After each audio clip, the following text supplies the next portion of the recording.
আসসালামু আলাইকুম। প্রিয় দর্শক, অন্য মঞ্চের আলাপচারিতায় আপনাদের সকলকে আমন্ত্রণ জানাচ্ছি।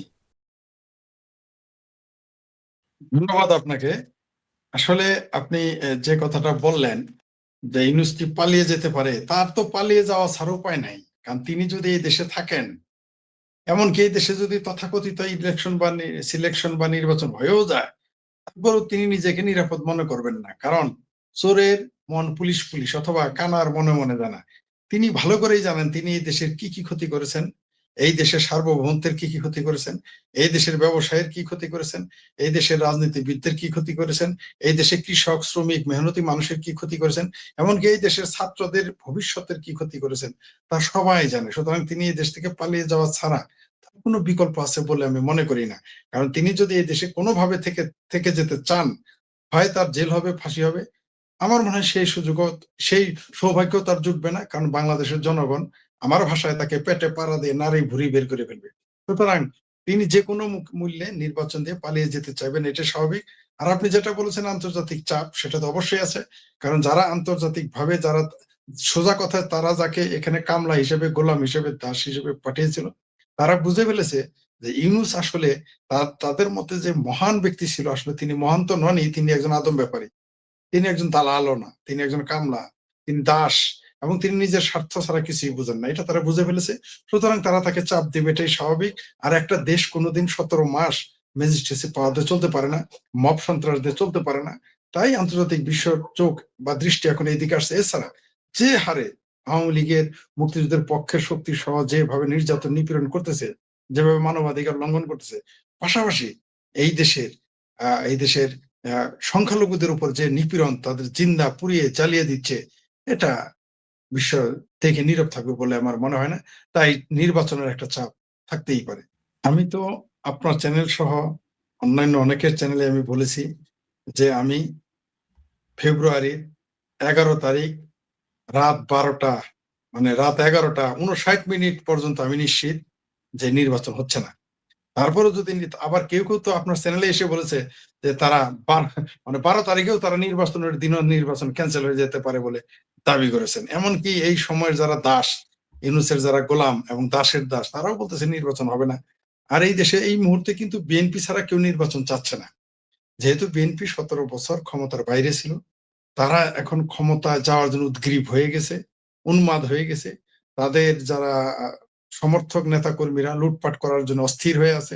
এটা সবাই জানে। কোনো সন্দেহ নাই তারা সেটা করবে ক্ষমতায়, গণতন্ত্রের নামে এবং ক্ষমতায় যাওয়ার মাধ্যমে। কোনো সন্দেহ নাই তারা করতে চাচ্ছে। আমি বলছি না যে সবাই করবে, বেশিরভাগ করবে। তাদের মধ্যে ২-৪ জন ভালো থাকতে পারে। এখন এই বিএনপি ছাড়া, তারপরে বিএনপি ছাড়া কেউ নির্বাচন চাচ্ছে না। কারণ এই মুহূর্তে যদি নির্বাচন হয়ে যায়, তাহলে ওই যে ১৩ তারিখে জাপান যেতে চায়, সে যাওয়া হবে না। তাকে ১২ তারিখেই বিদায় নিতে হবে, ১৩ তারিখে বিদায় নিতে হবে। আমার ভাবির পোলারা বেকার হয়ে যাবে, আমার ভাবি বা আমার ভাইয়ের পোলারা বেকার হয়ে যাবে, আমার ভাবির মাইয়ারা বেকার হয়ে যাবে। এমনকি যারা এই মুহূর্তে অপদেষ্টা হিসেবে ক্ষমতা দখল করে আছেন, বিদেশি প্রভুদের গোলাম হিসেবে, দাস হিসেবে, কামলা হিসেবে, রিটায়ার্ড হয়ে যায়, রিটায়ারমেন্টে যেতে হবে। এই স্বাদের শখের ক্ষমতা কে ছাড়তে চায় বলেন? কে শ্বশুর বাড়ি খাওয়া আর বালুর চরে হাগা এত সুখ কি এত সহজে ছাড়তে চায়? চাইবে না। সুতরাং নির্বাচন হলে তাদের পালিয়ে যেতে হবে। এই ভয়েই তারা নির্বাচনকে নিজেরাই বানচাল করার আপ্রাণ চেষ্টা করবে, কোনো সন্দেহ নাই। কোনো সন্দেহ নেই। তারা এই যুদ্ধটা বাঁধাবে ২ টা কারণে। প্রথমত, তারা এইজন্য যুদ্ধটা চায়, যদি যুদ্ধটা কোন রকম বাঁধানো যায়, তাহলে ভারত বিরোধী জজবাটা আরো বেশি বেশি মার্কেটে বিক্রি করা যাবে। দ্বিতীয়ত, ভারতের সাথে যদি যুদ্ধ বাঁধানো যায়, তাহলে তারা আর নির্বাচনের কথাটা ৫ বছরের মধ্যে কেউ নিবে না, এটা তারা ভালো করেই জানে বা নিতে দেবে না। সেই কৌশলের কারণে তারা যেকোনো মূল্যে ভারতের সাথে একটা সংঘর্ষ বা যুদ্ধ, ভারতের সাথে ধরো বাংলাদেশের যুদ্ধ হবে না, এটা হবে অসম যুদ্ধ যেখানে আমাদের পরাজয় নিশ্চিত। এটা এই ইউনুস গ্যাং, জামাতি গ্যাং, এনসিপি গ্যাং, বৈষম্য বিরোধী গ্যাং, এবং এই এই যে যে পেয়ারা পাকিস্তানি, যারা হেফাজতে পাকিস্তানি, তারা সকলেই জানে যে এই যুদ্ধে টিকা যাবে না। কিন্তু তারা যুদ্ধটা এই জন্য চাচ্ছে যে তাদের মতে, তাদের ভাষায়, তাদের চিন্তায়, তাদের চেতনায় যে আওয়ামী লীগকে তো আমরা তাড়িয়েছি, আওয়ামী লীগকে তো আমরা ঘরছাড়া করেছি, এবং তাদের নেতা নেত্রীদের আমরা, তারা দেশ ছাড়া করেছে। সুতরাং এখন তাদের সামনে হচ্ছে নির্বাচনটা হচ্ছে তাদের জন্য প্রবলেম। তারা তো জীবনে কখনো নিজেরা খেলে গোল করতে পারবে না। তারা কখনো মানে বিএনপির নামে মাঠে নামবে, কখনো অন্য জোট করে তারা মাঠে নামবে। তারা জানে তাদের মূলতে কুলাবে না যে নিজেরা খেলে গোল করার, স্কোর করার। তাই তারা খালি ফিল্ডে গোল দিতে চায়। সেই কারণে তারা, যেহেতু তারা বিএনপির সাথে নির্বাচনে পারবে না, এই মৌলবাদী শক্তিটা চাচ্ছে যেকোনো মূল্যে ভারতের সাথে, নিদের পক্ষে বার্মার সাথে। যদি তারা ভারতের সাথে, আপনার চ্যানেলের মাধ্যমে আমি বাংলাদেশের জনগণের কাছে বিষয়টা তুলে ধরতে চাই। ভারতকে কিন্তু বহুভাবে, বহু প্রকারে, বহু অপকৌশলে যুদ্ধে নামানোর বহু রকম পায় তারা করে এসেছে, আমরা দেখেছি। ভারত সে টোপটি গিলেনি। ভারত, তাকে আপনি যুদ্ধে নামাতে পারবেন না আপনার মতো করে। ভারত যদি নামে সেটা তার মতো করে নামবে। তাই তারা কোনো উস্কানি, কোন মানে জামালপুরা ভাষায় বলে ভেস্কি, কোনো ভেস্কি, কোনো ইশারা, কোনো খামসাখামসিতে ভারত নাক গলায়নি। কারণ ভারত জানে যে এই যুদ্ধটা আসলে বাংলাদেশ করবে না, এই যুদ্ধটা আসলে অন্য কেউ করবে, বা অন্য কোনো গোষ্ঠী, দল, মত তারা করবে। এটা ভারত ভালো করে জানে, বুঝে। তাই ভারত কোনো অবস্থাতেই বাংলাদেশের বিরুদ্ধে এত কিছু বলা, এত কিছু করার পরেও তারা কোন রকম আক্রমণে যায়নি। আর আজকে যে ভারতের বিরুদ্ধে যে বাংলাদেশের মানুষকে পাকিস্তানি জজবায় পয়দা করা হয়েছে, এটা তো একদিনে হয়নি। এটা দীর্ঘদিনের প্রক্রিয়ায়, পরিকল্পনায়, প্রশিক্ষণের মাধ্যমে, আলোচনার মাধ্যমে এটা করা হয়েছে এবং তা চলমান। আপনি মনে করবেন না যেটা যে ৫ই আগস্টেই এই আন্দোলনটা এইভাবে করা হয়েছে ভারতের বিরুদ্ধে যুদ্ধ করার জন্য, অথবা ৫ই আগস্টেই পরেই ভারতের সাথে যুদ্ধ করার জন্য এদের মাঠে নামানো হয়েছে। জামাত সেই কথা বলতেছে। জামাতের সেই নেতা আবু তাহের নাকি ফাহের নাকি কাহের না কাফের, সে বলেছে যে তাদের ৫০ লক্ষ লোক তৈরি হয়ে আছে, ২৫ লক্ষ গোপনে, ২৫ লক্ষ প্রকাশ্যে। আসলে কি তাই? তাদের তো কেউই নাই, আমরা জানি। আমরা জানি তাদের পক্ষ হয়ে পৃথিবীর ৪-৫টি দেশ এবং একটি পরাশক্তি বাংলাদেশে এসে যুদ্ধে নামবে। এটা ভারত জানে। তাই ভারত তাদের ট্র্যাপে পা দেয়নি। যেহেতু ভারত তাদের ট্র্যাপে পা দেয়নি, তখন তাদের পক্ষে রইল আরেকটি ট্রাম্প কার্ড। অর্থাৎ রঙের টেক্কা হলো ভারতের সাথে যদি কোন রকম যুদ্ধ বাঁধানো যায়, এটা ছিল তাদের জন্য রঙের টেক্কা। এটা যদি তারা না পায়, তাহলে রঙের ২ হিসেবে, স্প্রেডের 2 হিসেবে, রঙের ২ হিসেবে বার্মার সাথে একটা সংঘর্ষ বাঁধিয়ে দিতে পারে। যদিও সেটা তাদের আগ্রহ নাই, মানে একেবারেই আগ্রহের বাইরে। এই দুটো পরিকল্পনা তাদের হাতে রয়েছে, যাতে যেকোনো মূল্যে নির্বাচন ভণ্ডুল করা যায়। কারণ নির্বাচনটা ভণ্ডুল করলেই তারা ক্ষমতা ভোগ উপভোগ করার যে মহা সুযোগ এই মুহূর্তে তাদের হাতে রয়েছে, সেটা তারা ভোগ করতে পারবে এবং ভোগ করছে, আমরা দেখতেছি। কিন্তু ভারত তো এই ফাঁদে পা দিবে না। আর আপনি এটা মনে রাখবেন, আপনার চ্যানেলের মাধ্যমে দর্শকদের জানাতে চাই যে এই যে আজকে ভারত বিদ্বেষ বাংলাদেশে পয়দা করা হয়েছে, সংখ্যালঘু বিদ্বেষ এবং সংখ্যালঘুদের বিরুদ্ধে যে জজবা পয়দা করা হয়েছে, এটা কিন্তু একদিনে করে নাই, একদিনের জন্য করে না, এটা পূর্ব পরিকল্পিতভাবে করতেছে।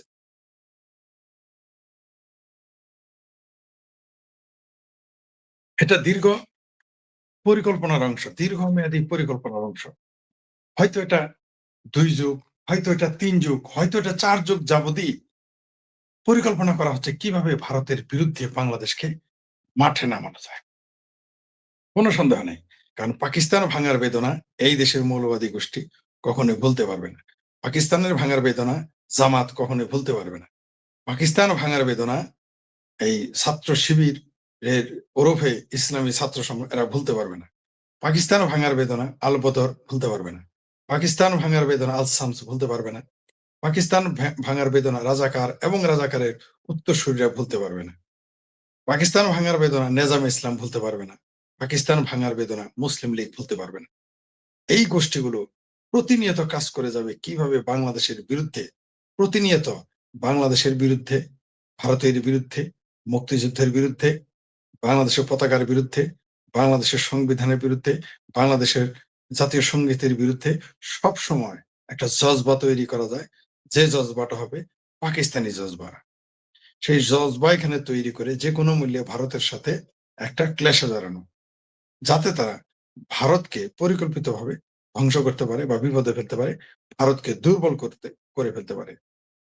সোজা সাপটা যদি আমরা বলি যে ভারতকে ভাঙবে তারা, এই পরিকল্পনা নিয়েই বাংলাদেশে আসলে এটা তৈরি করা হচ্ছে, যেটা আমি আপনাদের মাঝে মধ্যে বলে থাকি যে পাকিস্তান হচ্ছে ভারতের চিহ্নিত শত্রু, তাকে তারা চিনে ফেলেছে।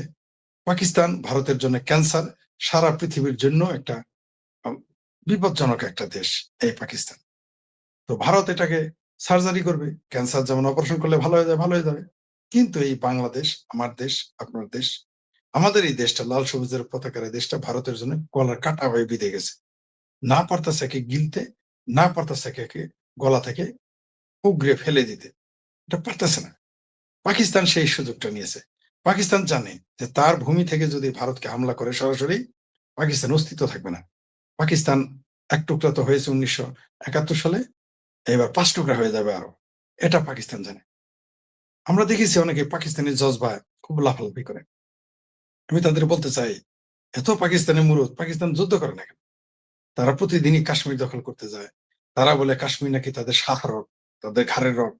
তাদের ঘাড়ের রগটা তো ভারতের ভিতরে, মুরুদ থাকে যায় না কেন? সেখানে তারা পারতেছে না।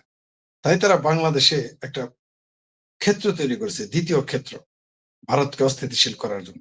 ভারত সেটা জেনে গেছে।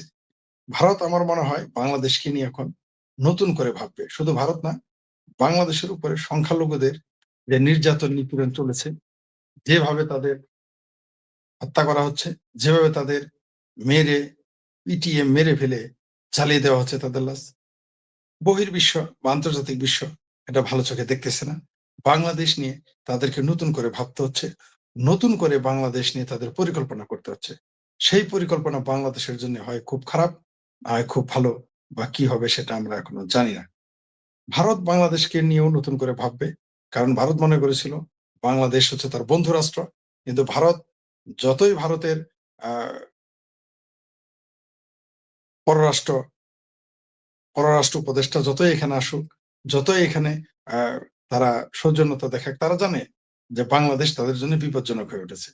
আমরা দেখেছি জয়শঙ্কর সাহেব এখানে এসেছিলেন, আমরা দেখেছি খালেদা জিয়ার জানাজায় তিনি উপস্থিত হয়েছেন, এবং ভারতের প্রধানমন্ত্রী নরেন্দ্র মোদীজির একটা চিঠিও তিনি হস্তান্তর করেছেন।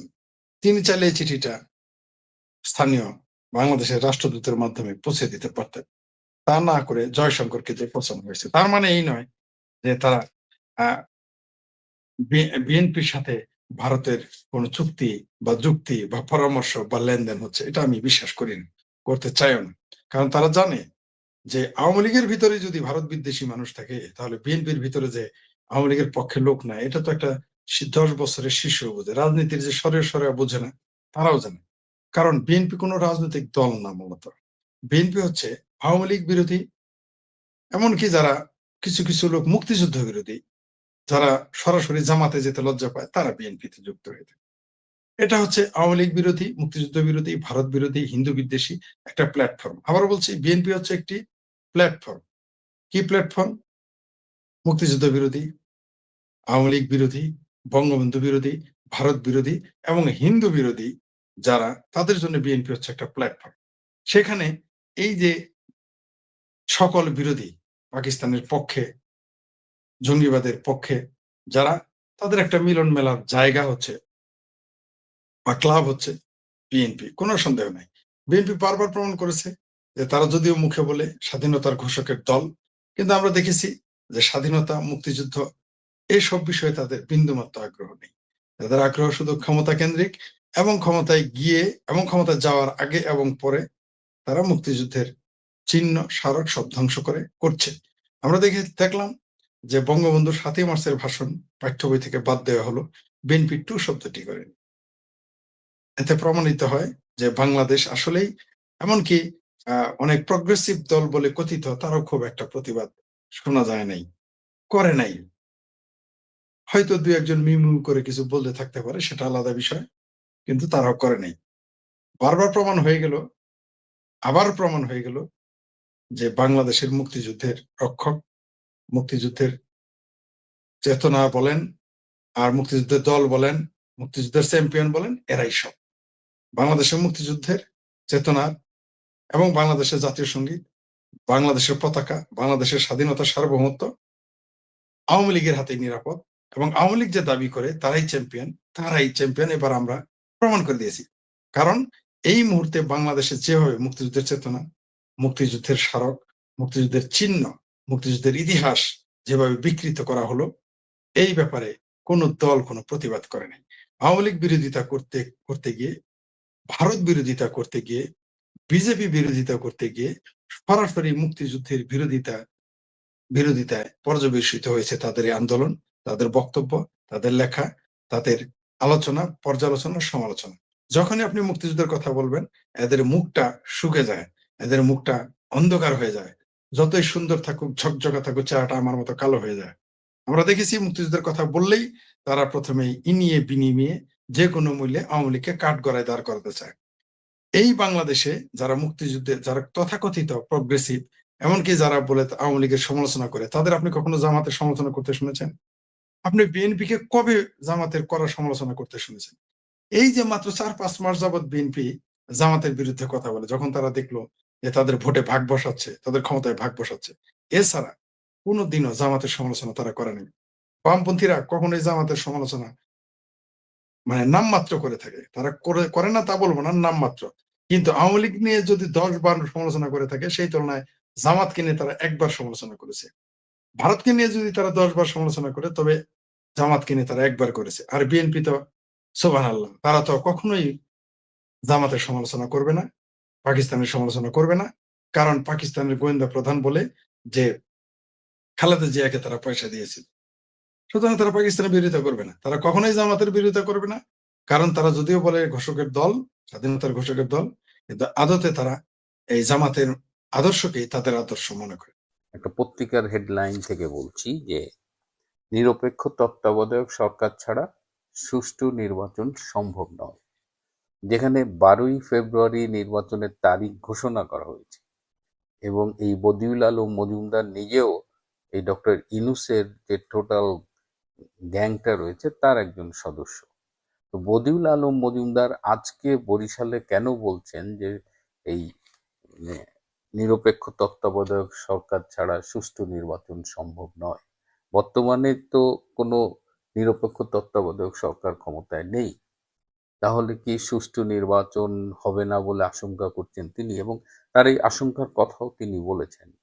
এবং মানে এই নির্বাচন হবে কিনা সেটা নিয়েও তিনি কথা বলেছেন।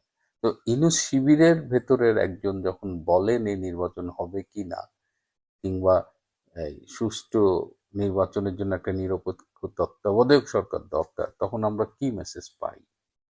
এদিকে আমাদের বাংলাদেশে আমেরিকান যে নতুন রাষ্ট্রদূত ব্রেন্ট ক্রিস্টেনসেন, তিনি এসেছেন এবং এসেই তিনি তার তৎপরতা শুরু করেছেন। এবং যতদূর জানি যে তিনি 3জন সুশীল সমাজের 3জনের সাথে আজকে মিটিং করেছেন। তার মধ্যে একজন আবার উপদেষ্টা পরিষদের সদস্য, বর্তমান উপদেষ্টা পরিষদের সদস্য। তো তাদের সাথে তিনি মিটিং করেছেন। কি নিয়ে কথা বলেছেন আমি এখনো ঠিক জানি না, কিন্তু আমার ধারণা এই আসন্ন নির্বাচন নিয়েই তিনি কথা বলেছেন। আবার ঠিক একই সাথে আমরা দেখছি যে আমাদের পার্শ্ববর্তী ভারতের সাথে আমেরিকার একটা সম্পর্কের টানাপোড়েন চলছে এবং ট্রাম্প মৌখিকভাবে অনুমতি দিয়েছেন যে ভারতের উপরে ট্যারিফ 50% এখন আছে, সেটাকে নাকি 500% করা হবে। তো এই অবস্থায় ভারতের যে নবনিযুক্ত রাষ্ট্রদূত সার্জিও গার্ড, তিনি গতকাল দূতাবাসে একটি বক্তৃতা করেছেন এবং তিনি বক্তৃতায় বলেছেন যে আমেরিকার কাছে সবচেয়ে গুরুত্বপূর্ণ দেশ হলো ভারত, এবং তারা একটা প্রযুক্তি কেন্দ্রিক একটা জোট করেছে রিসেন্টলি, প্যাক্স সিলিকা। এই প্যাক্স সিলিকায় তারা এখন ভারতকে চাইছে যে ভারত এখানে জয়েন করুক। এবং সার্জিও একটা খুব ইম্পর্টেন্ট কথা বলেছে যে তিনি ট্রাম্পের সাথে পৃথিবীর অনেক দেশ ঘুরেছেন, তিনি ট্রাম্পের খুব ঘনিষ্ঠ এবং তিনি দেখেছেন যে মোদি আসলেই ট্রাম্পের খুব ক্লোজ ফ্রেন্ড। তিনি আরো বলেছেন যে দুইটা বন্ধুর সাথে কখনো কখনো অনেক বিষয়ে মতপার্থক্য হয়, মনোমালিন্য হয়, কিন্তু তাই বলে বন্ধুত্বটা শেষ হয়ে যায় না। সো এই সার্জিও গারের এই অবস্থানটা, যখন আমরা ট্যারিফের এই 500% ট্যারিফ নিয়ে আমরা একটু টেন্স ছিলাম যে সম্পর্কটা কোন দিকে যাচ্ছে, ঠিক সেই সময় সার্জিও গারের এই কথাগুলো কিন্তু খুব ইম্পর্টেন্ট। এদিকে আমাদের বদিউল আলম মজুমদারের কথা এবং আমাদের যে ব্র্যান্ড ক্রিস্টেনসেন আসছে যে নব রাষ্ট্রদূত, এদিকে একমাত্র বিএনপি ছাড়া বাংলাদেশে এখন আর কেউ নির্বাচন যে একদম করতেই হবে, চাইতেই হবে এমন ভাবসাব কিন্তু দেখা যাচ্ছে না। মাঠ পর্যায়েও যতটা তৎপরতা থাকার কথা ছিল কিংবা নির্বাচন কমিশনের কার্যালয়ে যতটা তৎপরতার কথা ছিল সেগুলো কিন্তু এখন পর্যন্ত দেখা যাচ্ছে না। সুতরাং এখন যে টেনশন যেটা, সেটা হলো যে 12ই ফেব্রুয়ারি নির্বাচন হবে কিনা। এটা নিয়ে আমি কিন্তু বলছি একটা অনিশ্চিত নির্বাচন। এই কথাগুলো বলার একটা কারণ হলো যে আজকে আমার একটা সূত্র আছে যে আমেরিকান এক্স ডিপ্লোম্যাট, তিনি এখন রিটায়ার করেছেন, তার বয়স প্রায় 70। তো তিনি তার সাথে আমি বিভিন্ন আমেরিকার কূটনৈতিক অবস্থান সম্পর্কে আমি মাঝে মধ্যেই কথা বলি। তো তিনি সবসময় কূটনীতির ভাষায় কথা বলেন, হ্যাঁ, যে মেবি হতে পারে, যেটা হয় অ্যানালিসিস। কিন্তু আজকে তিনি একদম সরাসরি বললেন যে বাংলাদেশে 12ই ফেব্রুয়ারি নির্বাচন হচ্ছে না। তো আমি একটু সারপ্রাইজড হলাম, কারণ এইভাবে একদম স্পেসিফিক এই ভাষায় কথা বলে না। তো আমি বাংলাদেশে আমেরিকান লবির সাথে ঘনিষ্ঠ সম্পর্ক মেনটেন করে এরকম দু একজনের সাথে আজকে যোগাযোগ করেছি। সবাই কিন্তু আকারে ইঙ্গিতে ওভাবেই বলেছে যে সম্ভবত 12ই ফেব্রুয়ারি নির্বাচনটা হবে না। এবং একজন বললেন যে 20শে জানুয়ারির পর থেকে অনেক কিছু ঘটতে থাকবে, আপনারা জাস্ট অপেক্ষা করেন। এবার আমি একটু গোয়েন্দা সংস্থার লোকজনদের সাথে একটু যোগাযোগ করার চেষ্টা করলাম। তারা আমাকে কয়েকজন বলল যে স্যার, কি হচ্ছে, কোথা থেকে কি হচ্ছে আমরা কোনো কিছু ট্রেস করতে পারছি না। আমাদের এই মুহূর্তে নির্বাচনী তৎপরতা, নির্বাচন নিয়ে কাজ করার কথা, কিন্তু আমাদের যেসব অ্যাসাইনমেন্ট দিচ্ছে তার সাথে নির্বাচনের তেমন কোনো সম্পর্কই নাই। সুতরাং আমরা ঠিক এই মুহূর্তে বুঝতে পারছি না কোন দিকে যাচ্ছে। তো এইটা আমার কাছে মনে হলো যে এই নির্বাচন করে ফেলার জন্য যে বিএনপির পক্ষ থেকে একটা তাড়াহুড়া দেখা যাচ্ছে। এমনকি এখন জামাতে ইসলামও আর নির্বাচনের ব্যাপারে অত আগ্রহী না। জামাতের একজন নেতা বললেন যে আগে যেসব সচিব টচিব আমাদের দেখলে একেবারে দাঁড়ায় পড়তো, সালাম দিত, তারা এখন যেন আমাদের চেনেই না। পুরো প্রশাসনটাই এখন বিএনপির পক্ষে কাজ করছে। এবং এইভাবে যদি প্রশাসন যদি পক্ষপাতদুষ্ট হয়ে যায়, নির্বাচনের লেভেল প্লেইং ফিল্ড যদি না থাকে, তাহলে ওই নির্বাচনে আমরা যাব কিনা এটা আমাদের ভাবতে হবে। আর বাংলাদেশের ইলেকশন নিয়ে যখন অনিশ্চয়তা, তখন আমি একটু আন্তর্জাতিক একটা বিষয় বলবো যে আপনার ইরানের একটা সাম্প্রতিক পরিস্থিতি দেখতে পাচ্ছেন। গত 2-3 সপ্তাহ ধরেই সেখানে বর্তমান সরকারের বিরুদ্ধে আন্দোলন চলছে। যে আন্দোলনটা অনেকেই বলছে যে বাংলাদেশ, শ্রীলঙ্কা, নেপাল সেই রেজিম চেঞ্জের আন্দোলন, এবং এই আন্দোলনটা বেশ সিরিয়াস হয়ে গেছে। এবং আমরা ভিডিও দেখেছি যে যারা বিক্ষোভ করছে বর্তমানের সরকারের বিরুদ্ধে, তাদের হাতে অস্ত্র দেখা গেছে এবং বলা হচ্ছে যে আন্তর্জাতিক গোয়েন্দা সংস্থা নাকি এইসব অস্ত্র সরবরাহ করেছে। তো এই বিক্ষোভগুলো অনেকগুলো শহরে ছড়িয়ে পড়েছে এবং সেই থেকে যেভাবে আমরা নিউজ পাচ্ছিলাম তাতে মনে হচ্ছিল যে ইরানের যিনি প্রধান খামেনি যে কোনো সময় হয়তো ইরান থেকে চলে যাবেন। কিন্তু আজকে একটা ভিডিও দেখলাম যে আজকে ইরানের সরকার সমর্থকরা রাজপথে নেমেছে, লক্ষ লক্ষ লোক বিভিন্ন শহরের রাজপথে নেমেছে। এবং আজকে কিন্তু এই আন্দোলনকারী যারা বিক্ষোভকারী জেনজি, তাদের কিন্তু আজকে তেমন দেখা যায়নি। সুতরাং এই যে জিনিস, এটা আমি কেন বলছি সেটা বলি যে একটা সরকার, তার প্রধান শক্তি হলো তার রাজনৈতিক সংগঠন। এবং এই ইরানে যখন রাজনৈতিক সংগঠন সরকারের পক্ষে সমর্থনে নেমেছে, তখন কিন্তু আবার পুরো সিনারিও কিন্তু আর আগের মতো একদম ওয়ান সাইডেড নাই যে সরকারের পতন সময়ের ব্যাপার মাত্র। এদিকে আমেরিকা আবার আক্রমণের কথা ভাবছে, তারা আক্রমণ করবে কিনা বিষয়টা জটিল হয়ে গেছে। কিন্তু বাংলাদেশের এই গত বছরের আগস্ট মাসে আমরা কিন্তু আওয়ামী লীগকে মাঠে দেখি নাই, এবং খুব পরিকল্পিতভাবেই আওয়ামী লীগ যেন মাঠে না নামে সেই ব্যবস্থা করেছে। এবং সেখানে আমরা একদিকে দেখছি ইরানের সরকারের সমর্থক যে স্পেশাল রিপাবলিকান গার্ড আছে তারা নামছে, আর আমাদের সেনাবাহিনী তারা কিন্তু নামেনি। এবং জেনারেল ওয়াকার একদম শেষ রাত পর্যন্ত কিন্তু মানে মিসলিড করেছেন শেখ হাসিনা সরকার।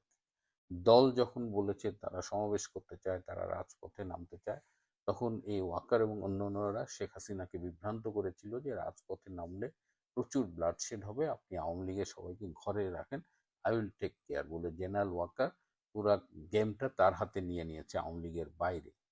আওয়ামী লীগ আজকে যখন ইরানের এই ঘটনা দেখবে কিংবা আজকে যখন আত্মমূল্যায়ন করে, তারা কি বুঝতে পারে যে সেদিন রাজপথে আওয়ামী লীগের অনুপস্থিতিটাই এই ষড়যন্ত্র, এই ওয়াকার ইউনূস এদের যে ষড়যন্ত্র সেটাকে বাস্তবায়নে সহায়তা করেছিল?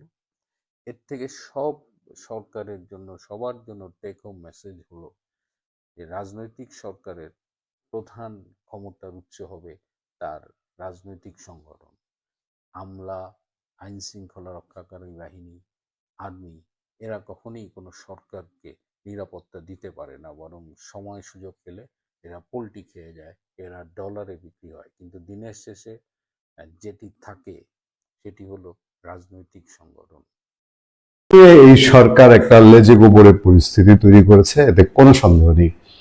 হ্যাঁ, এ কথা সত্যি, দুই দেশেরই, ভারত এবং বাংলাদেশের ধর্মভিত্তিক উগ্রপন্থী গ্রুপগুলো তারা চায় না দুই দেশের মধ্যে কোনো সমঝোতা বা ভালো কোনো পরিস্থিতি থাকবে, এবং তারই লক্ষণ হিসেবে ভারত থেকে মুস্তাফিজুর রহমানকে বাদ দেওয়া হয়েছিল। কিন্তু এর পরে পাটকেল মারতে গিয়ে বাংলাদেশ যে তথৈবচ একটা পরিস্থিতি তৈরি করেছে, আইন উপদেষ্টা তিনি নিজে এখন ক্রীড়া উপদেষ্টা আপনার আসিফ মাহমুদ সজীব বিদায় হওয়ার পর থেকে, এখন সবাই যদি সব খবর নিতে যায়, ঠিক আছে আইন উপদেষ্টা খেলার প্রতি আগ্রহ আছে, কয়েকদিন আগে আমরা দেখলাম জার্সি পরে ফুটবল খেলতে নেমেছেন উপদেষ্টারা, ভালো কথা, এতে কোনো সমস্যা নেই। কিন্তু আমাকে দিয়ে সকল কাজ হইবে, এইটা কেমন হয়ে যাচ্ছে না? ক্রিয়াঙ্গনে আর কোনো মানুষ নাই, আর উপদেষ্টা নিয়োগে তো বিধিনিষেধ ছিল না। দেখ, এক একজনের উপরে, এই যে আমাদের স্বরাষ্ট্র উপদেষ্টা, ওনাকে সাথে কৃষি উপদেষ্টার দায়িত্ব দেওয়া হয়েছে। বাংলাদেশে তো 12টা বাজছে, সব দিক দিয়ে 12টা বাজছে, এমন কোনো মন্ত্রণালয় বাংলাদেশে পাবেন না যে মন্ত্রণালয় একটা গলা ফুলিয়ে বুক ফুলিয়ে সফলতার কথা বলবে যে গত 1.5 বছরে আমরা এই ছিঁড়ে ফেলেছি, ওই ছিঁড়ে ফেলেছি। একটা সফলতা দেখাতে পারবে না। আমার কি আফসোস জানেন, আমার এক ছোট ভাই বলছিল, ভাই গ্রামের একটা কৃষক মজুরও যদি একটা চেয়ারম্যানের পদ পায় বা একটা কাউন্সিলর হয়ে যায়, মেম্বার হয়ে যায়, সেও স্বপ্ন দেখে যেন এমন কিছু একটা করে যাই যেন মানুষ দীর্ঘদিন আমার মনে রাখে। এই সরকার কি আজব সরকার! এত বড় দায়িত্ব পাইলো, এত বড় সুযোগ পাইলো, তার মধ্যে কোনো স্পৃহাই নেই, কোনো আগ্রহ নেই বাংলাদেশের মানুষ মনে রাখবে এরকম একটা কাজ, একটা দুইটা কাজ করে দিয়ে যাই। আপনি ধরেন বিএনপির 4 দলীয় জোট সরকারের শাসন খুব যে ভালো শাসন ছিল তা না, ওইখানেও বহু সমালোচনা ছিল, বহু অন্যায় ও বিচার, একতরফা শাসন, ভোট নিয়ে 2 নম্বর এগুলো ছিল। কিন্তু চোখ বন্ধ করলে বিএনপি যমুনা সেতু করছিল, বলা তো যায়। বিএনপি বহু পাওয়ার প্ল্যান্ট করছিল, বলা তো যায়। বিএনপি বিদ্যুৎ খাতে ভূমিকা রাখছিল, বলা তো যায়। বিএনপি রেলের উন্নয়নের তো চেষ্টা করছে, আর এর উন্নয়নের চেষ্টা করুক আর না করুক, রেলপথ মন্ত্রণালয় তো আলাদা করছিল, মুক্তিযুদ্ধ মন্ত্রণালয় তৈরি করছিল, বলা তো যায় না? বলা যায়। এরশাদ সাহেবের কথা বলা যায়। এরশাদ সাহেব বাংলাদেশের থানা পর্যায়ের চেহারাই বদলাই দিচ্ছিল। আজকে এত বছর পরেও, 40-42 বছর পরেও এর সাথে উন্নয়নের কথা বলা যায়। শেখ হাসিনার কথা আমি বাদেই দিলাম, আপনার পদ্মা সেতু, এলিভেটেড এক্সপ্রেসওয়ে সহ গ্রামীণ অর্থনীতি, গ্রামে যেই মজুরের আপনার ইনকাম ছিল দৈনিক 400 টাকা, এটা শেখ হাসিনার সময় গ্রামীণ অর্থনীতি ফুল একদম লাফায় লাফায় মোটা তাজা হয়েছে, সেটা 1000 টাকায় গিয়ে উঠছে। এই সরকার, দক্ষিণ সরকার বেলায় কোনো কোনো ধরনের কোনো রেসপন্স নাই। এখন তারা ক্রিয়া নিয়ে এবং ভারতের সাথে লাগতে হবে, ভারতের দেখাইতে হবে ভঙ্গি ভাঙ্গি কইরা। শেষমেশ কি লেজের গুজবের অবস্থাটা, বিশ্বকাপ বাংলাদেশে অংশগ্রহণ ইস্যুতে আইসিসি 3টি নিরাপত্তা আশঙ্কার কথা জানিয়েছে বলে বাংলাদেশ ক্রিকেট ক্রীড়া উপদেষ্টা আসিফ নজরুল যে বক্তব্য দিয়েছেন তার একটি ব্যাখ্যা দিয়েছেন প্রধান উপদেষ্টার উপপ্রেস সচিব আজাদ মজুমদার। মানে ক্রীড়া উপদেষ্টা একটা কথা বলছে, এটার আবার একটা ব্যাখ্যা দিতে হয় প্রধান উপদেষ্টার উপপ্রেস সচিবের। মানে কোন জায়গায় গিয়ে দুর্ভিক্ষ ঠেকলে এই পরিস্থিতি হয়। তিনি একটি ফেসবুক স্ট্যাটাসে লিখেছেন, ক্রীড়া উপদেষ্টা আইসিসি যোগাযোগের যে কথা বলেছেন সেটা আসলে ভারতের টি-20 বিশ্বকাপ ঘিরে হুমকি পর্যালোচনায় আইসিসির একটি আন্তঃবিভাগীয় একটি নোট, মানে ইন্টারনাল কিছু কথাবার্তা হয়েছে, সেগুলো ধরে আসিফ নজরুল বক্তব্য দিয়েছেন। বাংলাদেশের ক্রিকেট টিমের ম্যাচগুলো ভারতের বাইরে নিয়ে যেতে যে অনুরোধ করেছে বাংলাদেশ, তার জবাবে আইসিসির পাঠানো কোনো জবাব নয় জানিয়েছেন উপপ্রেস সচিব আজাদ মজুমদার। এর আগে একটি সংবাদ সম্মেলনে বাংলাদেশের ক্রীড়া উপদেষ্টা আসিফ নজরুল বলেছিলেন, আইসিসির সিকিউরিটির দায়িত্বে যারা আছেন তারা একটি চিঠি দিয়ে জানিয়েছেন যে 3টি জিনিস হলে বাংলাদেশের নিরাপত্তা আশঙ্কা বাড়বে। সেগুলো কি কি? একটি হচ্ছে বাংলাদেশ টিমে যদি মুস্তাফিজ অন্তর্ভুক্ত হয়, দুই হচ্ছে বাংলাদেশ দলের যে সমর্থকরা আছে তারা যদি বাংলাদেশের জাতীয় দলের জার্সি পরে ঘোরাফেরা করে, আর থার্ড হচ্ছে ইলেকশন যত এগিয়ে আসবে তত নাকি বাংলাদেশ দলের নিরাপত্তা আশঙ্কা বৃদ্ধি পাবে। এটা আসিফ নজরুল সাহেব বলছিলেন, কিন্তু উপপ্রেস সচিব ইনডাইরেক্টলি এটা অস্বীকার করলেন।